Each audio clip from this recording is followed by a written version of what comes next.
Ну, и как, по-твоему, мы выберемся? Старайся об этом не думать. Нет, бежим! Бежим отсюда! Скорей, скорей! Скорее, уходим! Беги!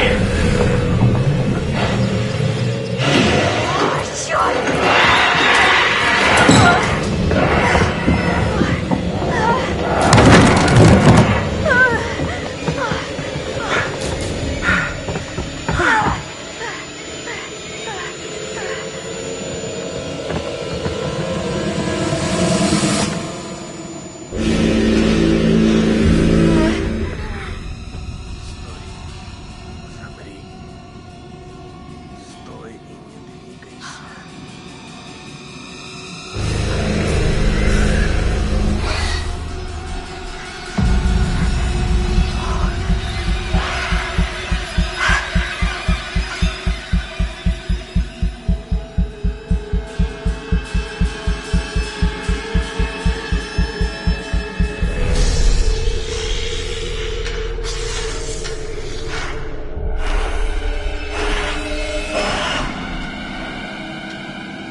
уничтожено. Прием.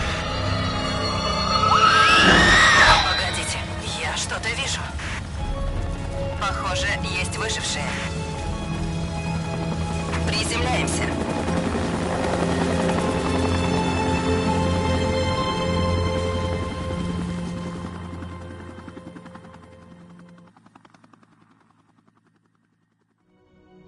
Черт! Нет!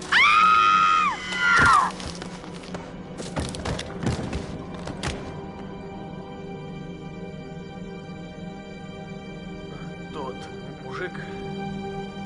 Даже не знаю, с чего начать. Сначала вы думали, что он вас преследует. Скажите, ваши друзья тоже так думали? Ну да, но... А может, они его убили? Что? Нет, вы не понимаете, разве не ясно? Если он на вас напал. Он спас меня. Я видел, как он погиб. Я слышала Джессику, не понимаю как. Она туда попала, но я знаю, это была она. Он навел пистолет на меня. Вот сюда, прямо в лицо, и мог выстрелить. Он чуть не убил меня, козел. Мы встречались, я думала, что хорошо его знаю, а он оказался полным моральным уродом. Я был с ней. Рядом. Я мог что-то сделать. Я пытался ее спасти. Я не смог.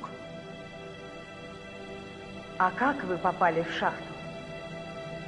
Меня схватили и потащили, и... И что вы видели? Я не знаю. Я не знаю. Он сошел с ума. Такое творил. И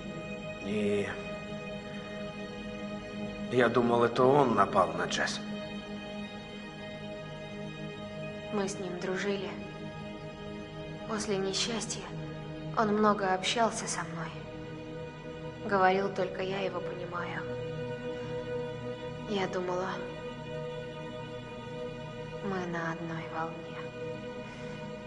Если хотите поговорить, Не хочу. обычно после такой душевной травмы... Спасибо, не надо.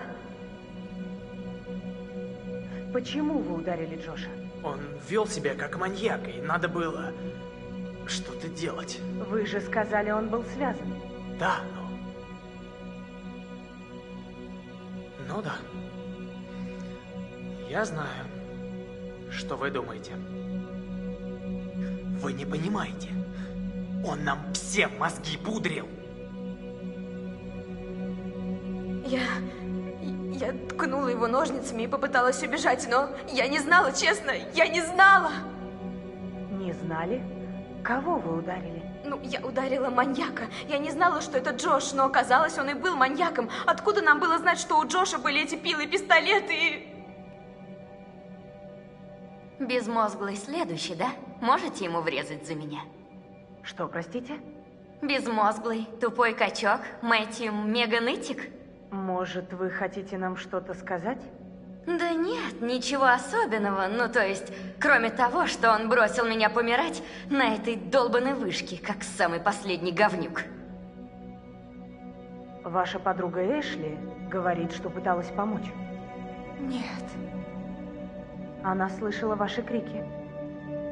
нет. Это не я. Майк, Что вы помните? он пришел за мной. Пришел. В смысле? Где он? Он выжил?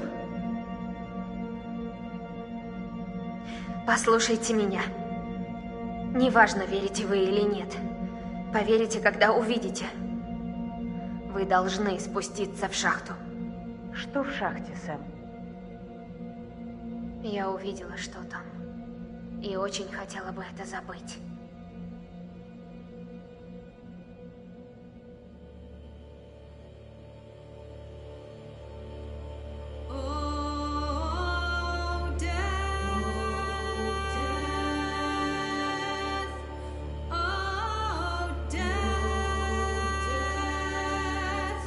Won't you spare me over till another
Тут что-то есть. Вижу одного человека. Один человек. Повторяю. Это? О, черт. Назад! Нет, нет! Не подходи!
Hi, this is Lee Robinson, production designer on Until Dawn.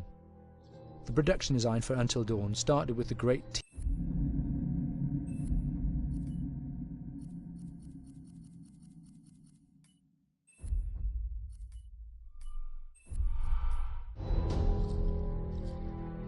Hi, this is Lee Robinson, production designer on Until Dawn.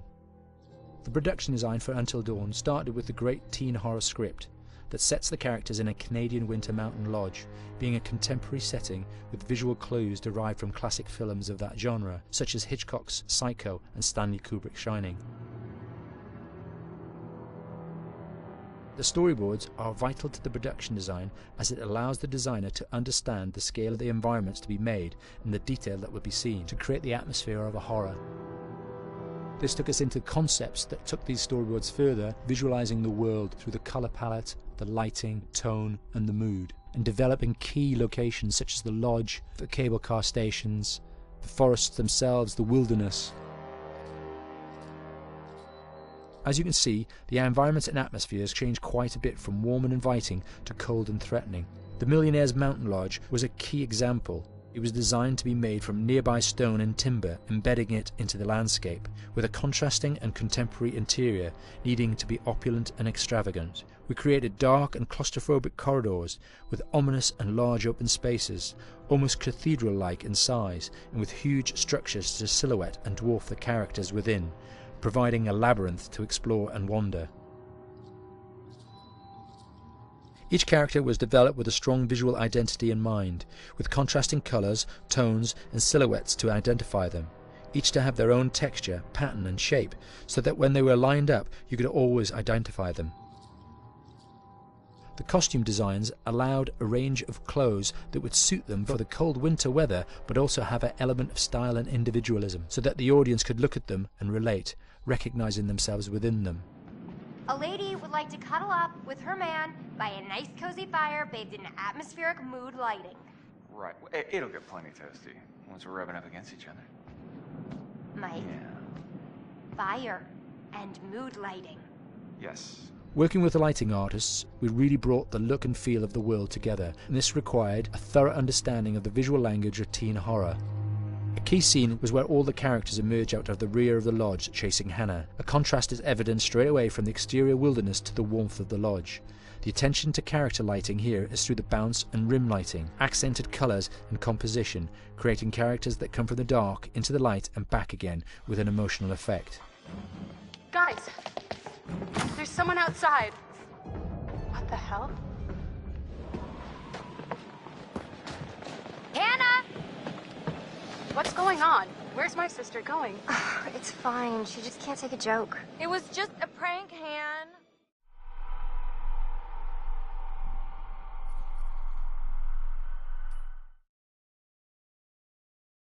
Hi, Larry. Hey, Graham. Hi, my name is Graham Resnick. I'm a filmmaker, writer, director, sound designer, and I started working with Larry Fessenden about 10-15 years ago through my friend Ty West, who I grew up with, and have done a lot of sound design with on his films. And he was producing Ty's films at the time, and Ty introduced me to Larry. Larry produced my first feature, and we've written together on several projects. My name is Larry Fessenden. I'm a filmmaker. I run Glass Eye Pix, which is an independent production company out of New York. We make indie movies, a lot of scary movies as well. I got a call to audition to write this video game.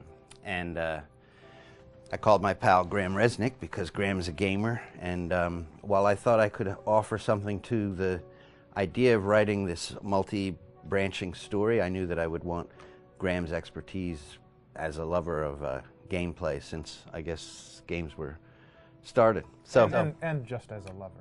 And as a lover, yes.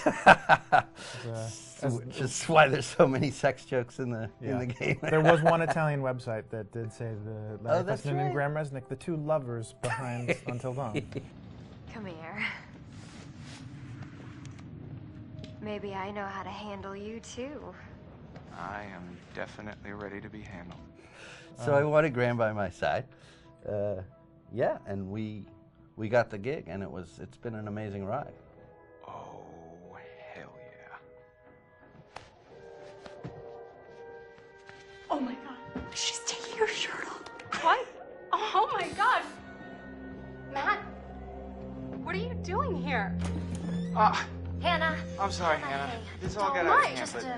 So in the game, the basic setup is that a year prior to the game's start, all these kids had gone up to a ski lodge that was owned by the parents of one of the kids, or a couple of the kids, and some of the teenagers played a prank on some of the other teenagers, and a terrible tragedy occurred when a few of them, two sisters, ran out into a blizzard, and were never seen from again.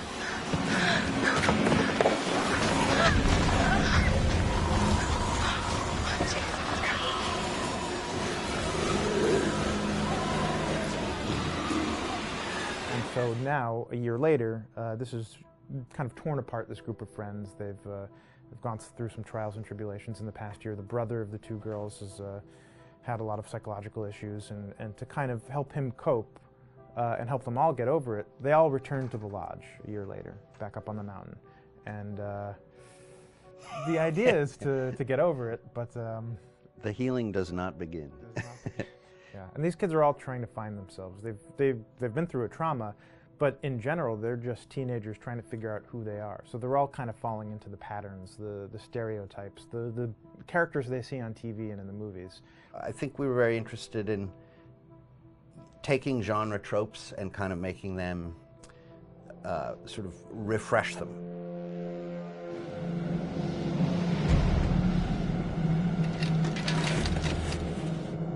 Hey, did you see that? Dad said it'd just be us this weekend. We're familiar with how slasher movies work.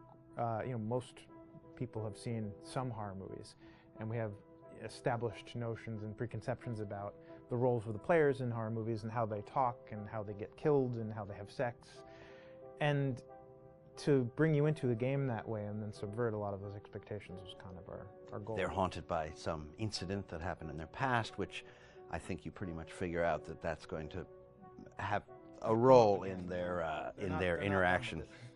Yeah, so I think what was fun was we take some sort of stock characters and we try to give them some shape, but at least at the beginning they're recognizable in the way of groups of friends. There's the jock and the bitchy girl and the rivalries between everyone. And oh my gosh, and really fun characters too. Like we just had so much fun living in the minds of these characters through writing the script.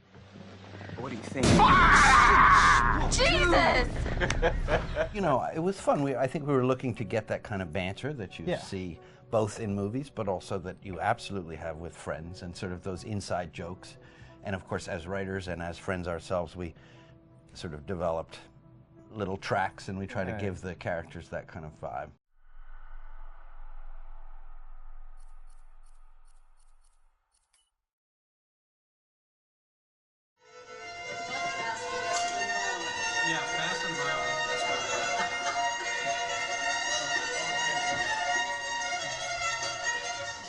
All right, from the top.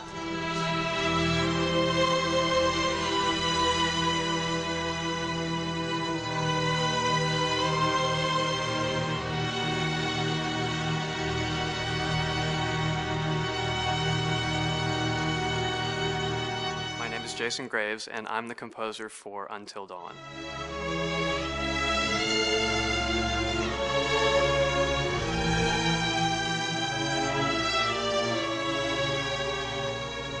I've been involved with Until Dawn for about a year now. Originally, I was contacted by Barney Pratt, the audio director. I think that had something to do with my lineage of horror games, and hopefully not the fact that my last name is Graves, although a lot of people seem to associate my name with scary music.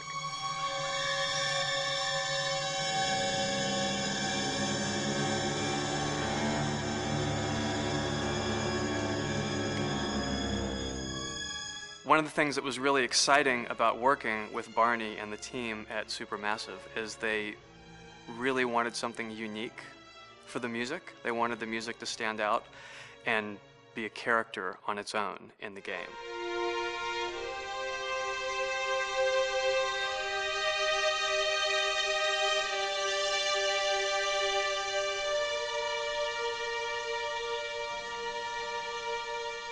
When I'm first starting on a new score, and it doesn't matter if it's film, television, or games, I always end up going to the main theme. Sometimes the developer or producer isn't even necessarily interested in the main theme at the beginning. I just want to do it for myself, because for me, the main theme is the identity of the game. It establishes the mood, the atmosphere, and the character of the music, and how it's going to be playing in the background. And that's what we did with Until Dawn. That was actually my demo pitch to Supermassive Games. I put a main theme together, recorded all the instruments at my studio, and sent it to them. And they liked it.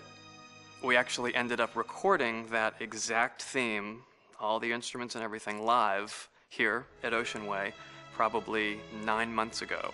And that's what we've been using in all the demos for the game, and that's the final version of the theme that is the main theme that you'll hear on the menus and in some key pieces of gameplay.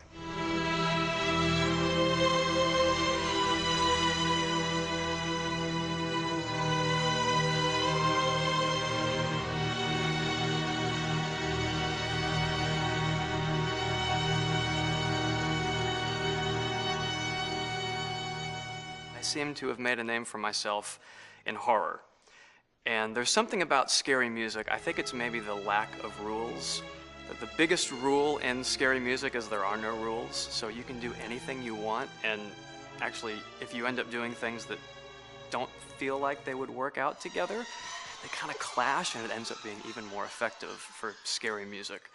So that's what really drew me to Until Dawn, was the textures, plus writing thematic material that is interwoven with the scary textures. I haven't really done anything like that before. Usually it was just all tension all the time, and that's fun and it's great. But I'm actually at heart a very melodic composer. That's the kind of music I love listening to, and that's the kind of music I love writing. That's the kind of music I got to work on in Until Dawn. Very nice. Same thing.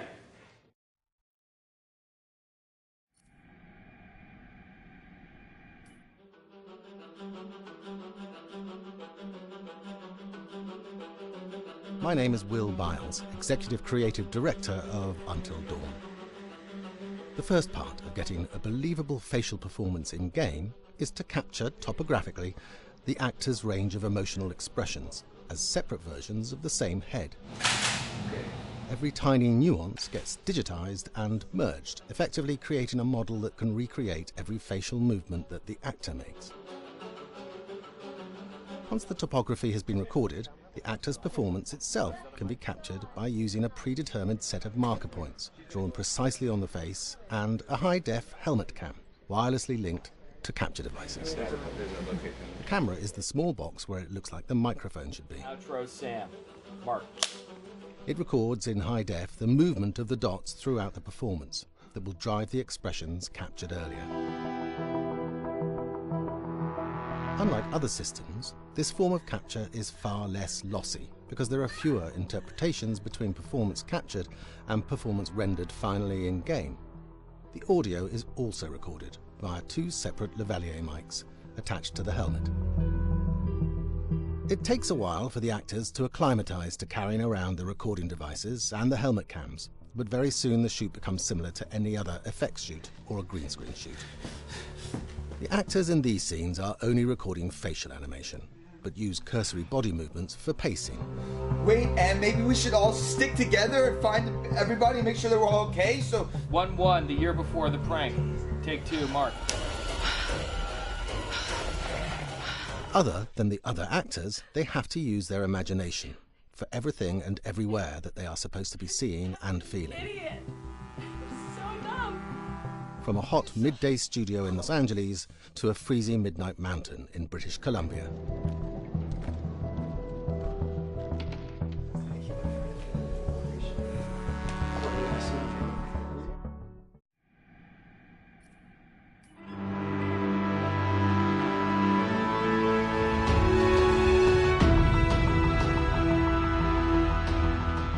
Until Dawn has a dynamic, ever-changing story, the facial performances and the body performances are recorded separately, with different systems.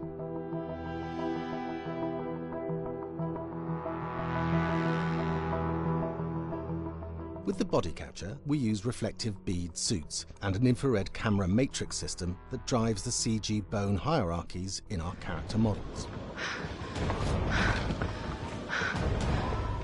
These performances cover everything from character locomotion, scene-specific performances and stunt work, most of which was recorded at studios in Pinewood and Shepperton, near London. Anna! Hello? Combining all the elements seamlessly in the final game becomes a formidable editing and logistical task. Every variation, both physical and emotional, must be combined in these multi-edits.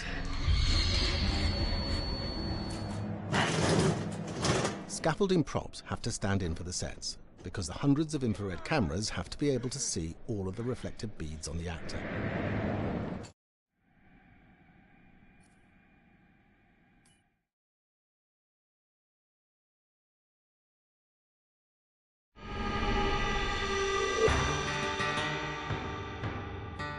America's North Woods border region. Within this land of 10,000 lakes and miles of dense timber, a hideous creature is believed to lurk. The North Woods is probably one of the last frontiers in America. There's still a lot of places in this area that hasn't been set foot by man. Monsters and mysteries exist here because it is remote. Up in the North Woods, winters are long. In times of biting cold and isolation, a devouring monster is believed to come forth. It's terrorized native people for generations. Growing up, I was told, like, don't go outside, the Wendigo will get you.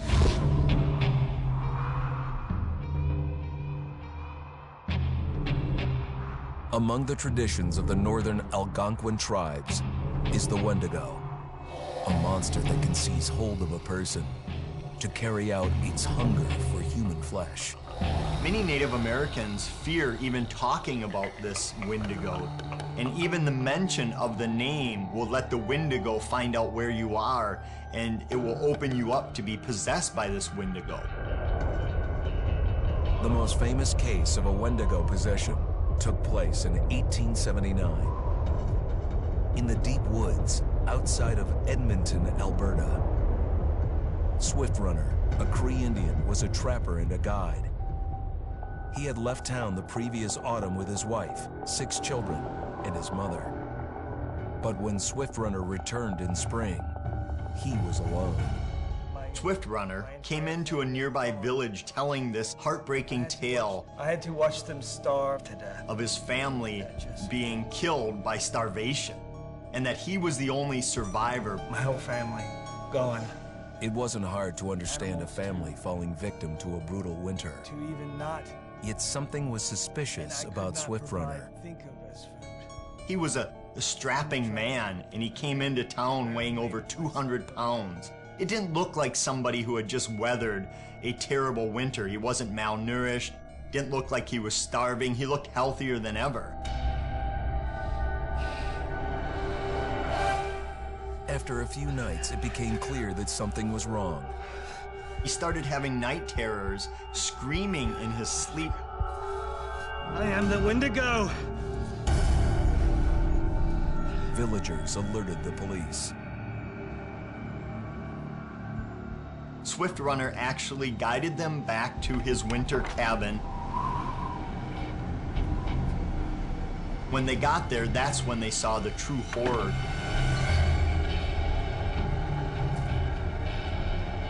Human skulls were scattered around. Many bones, some of which had been snapped in half, and the marrow inside had been drained. They had never seen anything like it. Swift Runner had killed his entire family, shooting them, hitting them with an axe, strangling, and then eating most of their bodies.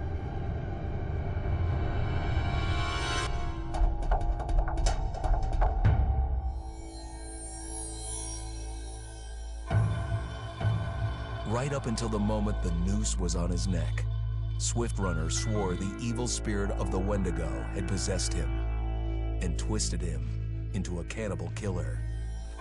When he was on the gallows, Swift Runner himself said, "I am no longer a man."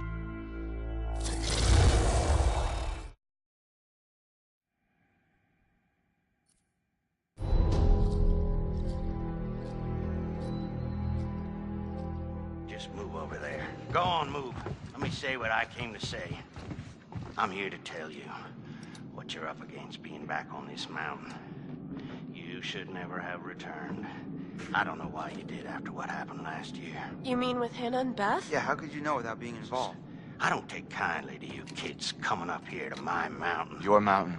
The mountain don't belong to me, it's true. But it don't belong to the Washingtons. This mountain belongs to the Wendigo. Hi, this is Lee Robinson, production designer at Supermassive Games. Understanding the ancient myths of the Wendigo was key for their development that helped the visual look. Through sketches and concepts, these elements were visualized, such as eyes being milky, almost dead, with loss of lips and eyelids due to frostbite, fangs growing and arms and legs getting longer, with skin hardening and thickening to look snarling and menacing, yet withered and lean. The hell was that? Another fingers and toenails extending like claws, allowing them to climb effortlessly. We made them look gaunt and weathered, and having ragged remains of clothes they wore. Blood-stained and rotten, with patches of hair still remaining, they retained strong skeletal limbs, which enable them to be agile and quick through the environment. Where are you? My name is Jamie Gallipo, animation director at Supermassive. You're not fucking badgering.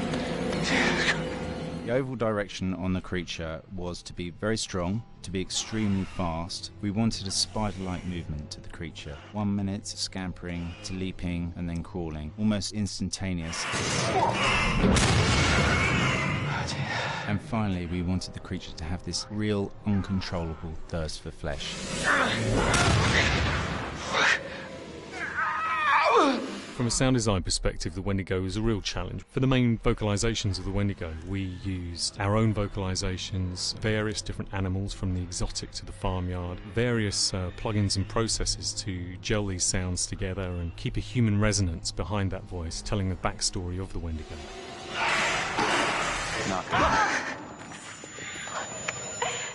During the chase sequences, the anger of the Wendigo is felt by encircling breaths, screams and screeches that essentially chase you as you're being chased by the Wendigo.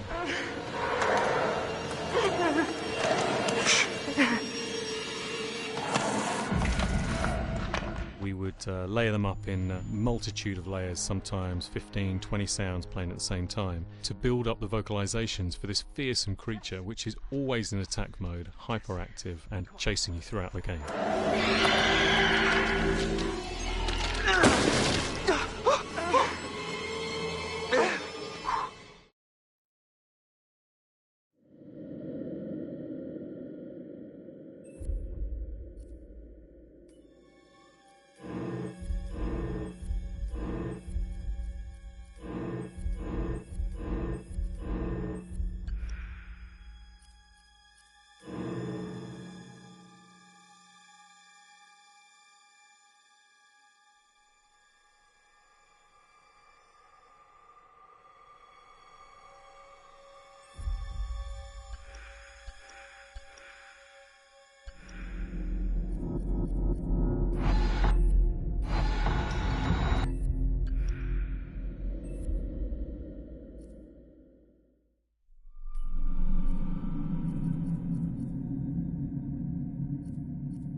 Until Dawn is a game that's full of horror, and one of the things we decided to do early on was to take a scientific approach to how scary it was. So we did experiments on people and we measured their responses to the game. We've created a test area. It's as close to a home setup as we can get it. We've recruited ordinary people to play the game and we've left them to play it on their own. You're turning the light off.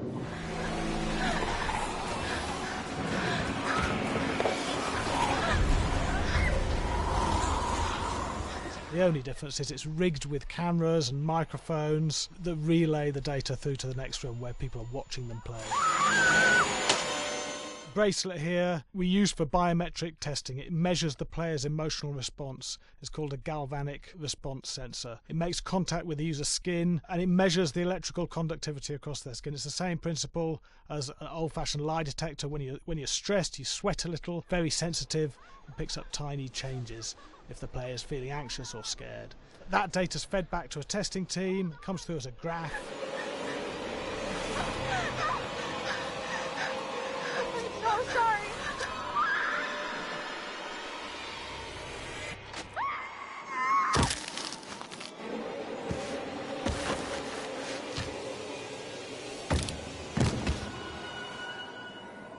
There's no point testing one or two people, you have to test a lot of people. Watch your step.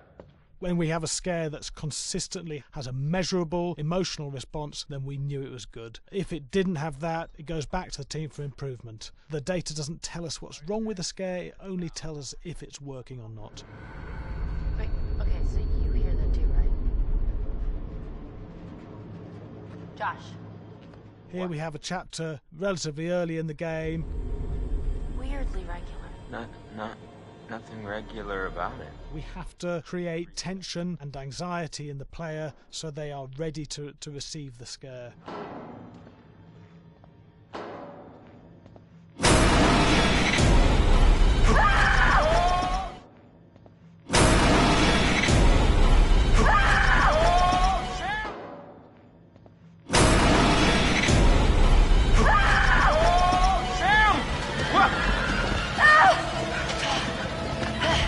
Give the player time to recover, to cool down, to calm down, and then start building the tension again before we do the next scare.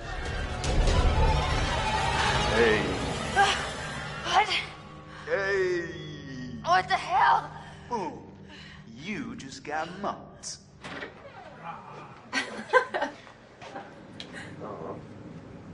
Yeah, I have such an adrenaline high from that game. There's two things we found. One is we could look at the scares, analyse if our expected scares were working effectively. Were people shrieking and covering their hands, or were they getting an emotional response from it? And being scientific about it means that we strip out people's opinions about whether things are working or not. We've got data, and we look at the data. If it's working, we're happy with it. Really scary. Bit scared and wanting to get away. I actually be maybe a bit scared to play it on my own, but in a room with the lights on, yeah, with some other people as well, yeah, maybe. But because I'm a scaredy cat, I would play with someone in the room and the lights on. It was one of the scariest games I've played in a long while.